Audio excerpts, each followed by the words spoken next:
Hey everybody, Dan here. I have a new tip of the week, and this particular tip is on framing. And that's kind of a hard thing for a lot of artists, and it is for me too. So, what's the best frame to put around your painting? That's a really a good question. And sometimes the general rule of thumb, let's cover that first. General rule of thumb is a cool painting like this one here you'd put a cool frame on it. Warm painting, warm frame. Cool painting, cool frame. Warm painting, warm frame. But that just does not always hold true. I have a painting that's extraordinarily blue, but it looks really good in a gold frame. So how do you decide that? It's really kind of a difficult thing to decide. So what I did was I came up with a system, okay? And what I did was I photographed a bunch of frames, and then I put them all on the same page, okay? And let's see if I can get this here. Oops, let's move that. Get this here. And what I did was I put all these frames together on one page, if you will, okay? And that's what this is, right? And see, we got a black one, we have a gold one, a silver one, and then a black, a little bit more ornate one. I use a fair amount of black frames myself, so that's why I have two on this page. And I actually have several of these pages. So what you do is you take you photograph your frames, and you bring them all into the same, what I call canvas. And I do all this in a program called PaintShop Pro, and this is version 7. You can download it for free at oldversion.com. PaintShop Pro is what you're going to download if you want to do that. Now I own this version, but nonetheless you could download, and I think you even get like a year free trial. So anyway, what you do, if you can't decide, is you just take your painting. Once you've created this, okay?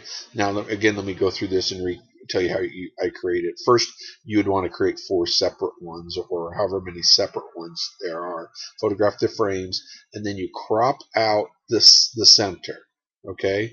And then you measure it, and you find out exactly the dimensions of the centerpiece you did.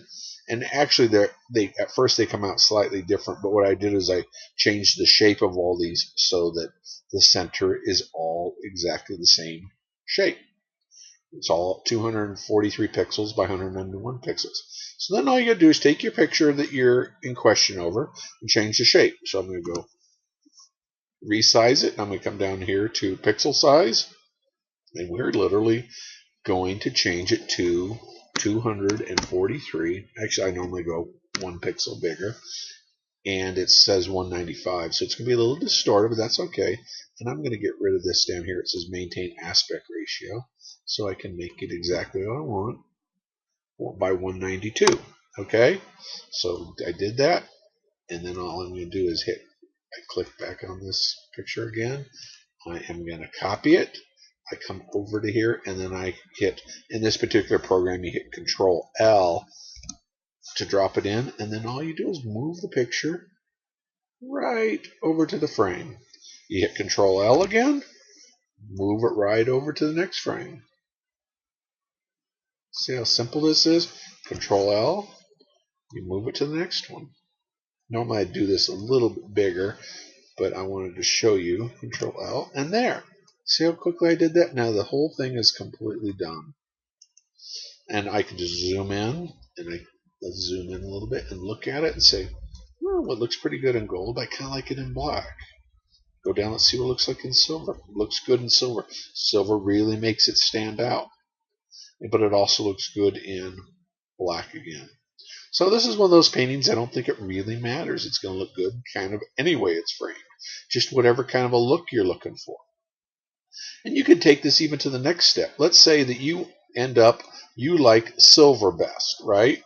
Then what you can do is create another set of videos for all in silver, or another set of pictures for all in silver. So it doesn't matter even what shape it is. I don't hope I'm not going to run out of time, but I'll pause it and come back because I want to show you one.